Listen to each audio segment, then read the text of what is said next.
오늘 말씀은 스가랴 12장 1에서 14절입니다. 1절 읽습니다. 이스라엘에 관한 여호와의 경고의 말씀이라. 여호와 곧 하늘에 피시며 땅에 터를 세우시며 사람 안에 심령을 지으신 이가 이르시되. 본문은 여호와의 경고의 말씀이라는 표현으로 시작을 하지만 실상은 이스라엘의 구원의 노래로 이어집니다.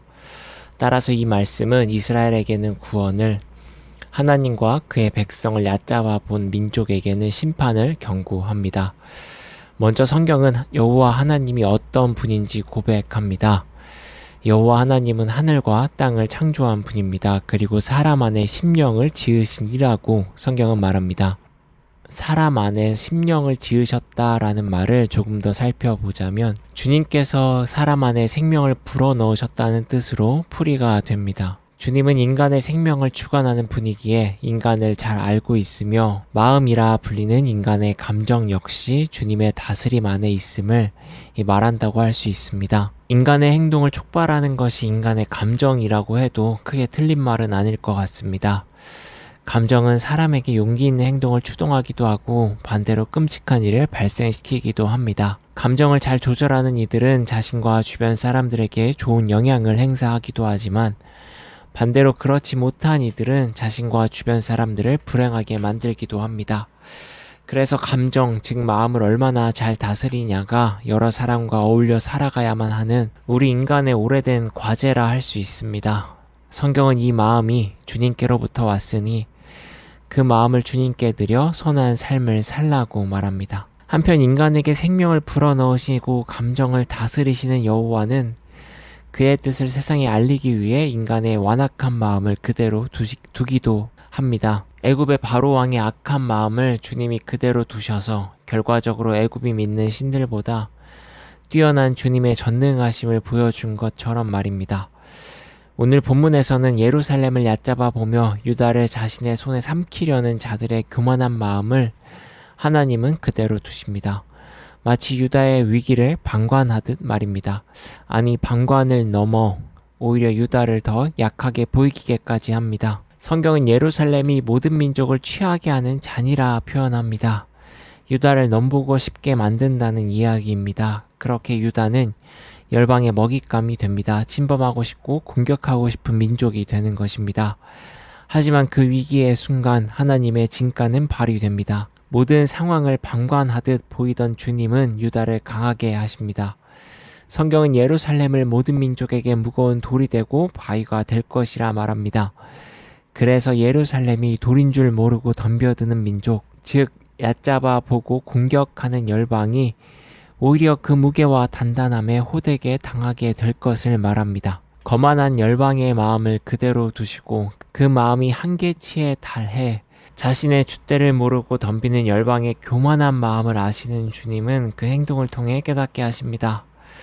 그들은 마음으로 깨닫게 될 것입니다. 약해 보이는 예루살렘이지만 하나님이 보호하시니 큰 산성이 되는구나. 유다 민족 역시 깨닫게 됩니다. 우리가 가진 힘은 부족하나 주가 함께 하시니 강하게 되는구나. 주님은 이러한 방법으로 열방과 유다를 깨닫게 하십니다. 강한 자는 겸손케 하고 약한 자에게는 용기를 주십니다. 인간의 마음을 변화시킵니다. 심령을 지으신 이의 방법이라 할 수 있겠습니다. 주님은 우리에게도 종종 이러한 방법으로 마음의 변화를 일으키시는 것 같습니다. 홀로 설 수 없을 것 같은 두려운 상황을 마주하게 합니다. 마치 봄이 다시는 오지 않을 것 같은 끝없는 추운 겨울을 모든 것이 메말라 버려 아무런 영양분을 얻을 수 없는 상황을 경험하게 하십니다. 그러나 성경이 말하는 주님은 이 메마른 상황을 통해 우리의 한계를 깨닫게 하시고 우리는 결국 외부로부터 오는 능력에 힘입어 살아가는 자임을 알게 하십니다. 우리의 생명을 창조하신 이의 능력이 우리를 굳건하게 서게 함을 알게 하십니다. 결핍과 외로움이 어떻게 은혜가 되는지를 알려주시는 것 같습니다. 다시 본문으로 돌아가서 유다 예루살렘을 향한 구원의 노래는 이제 애곡의 노래로 이어집니다. 10절에 내가 다윗의 집과 예루살렘 주민에게 은총과 강구하는 심령을 부어주리니 그들이 그 찌른 발을 위해 애통하라고 말합니다. 구원받은 유다는 누구를 위해 애통해야 할까요? 그리고 왜 그들을 위해 통곡해야 하는 것일까요? 찔림을 받은 자는 말 그대로 전쟁 중에 죽음을 피할 수 없는 무고한 자들일 수 있습니다. 혹은 지도자들의 행패와 무능으로 고통받는 자들일 수도 있습니다. 결국 찔림 받는 자는 긍휼이 필요한 자들이고 하나님의 시선이 고정된 인간으로 파생된 악함을 피할 수 없었던 자들입니다. 이들의 고통은 결국 하늘의 고통으로 이어집니다. 따라서 찔림 받는 자는 무고한 아픔과 고통에 있는 자이자 그들의 아픔을 고스란히 느끼시는 하나님입니다. 그러기에 하나님은 구원의 기쁨 뒤에 애곡하라고 말씀하시는 듯 합니다. 단지 이스라엘이 구원받은 기쁨에 취해 있다면 그 구원은 자기 연민과 자기 만족에 그칠지도 모릅니다. 하지만 구원이 애곡으로 이어질 때 한 민족의 승리가 아니라 세상을 창조하시고 평화를 바라시는 주님의 승리로 이어질 수 있겠습니다. 또 이렇게 해야만 하나님의 존재가 유다라는 한 민족이 믿었던 신이 아니라 열방의 신이자 유일한 신이라는 것을 고백할 수 있지 않겠습니까? 묵상을 맺습니다. 우리의 마음을 강하게 하시고 그 마음으로 오늘 하루를 넉넉히 살아갈 수 있도록 주의 은혜를 구하는 오늘이 되기를 바랍니다.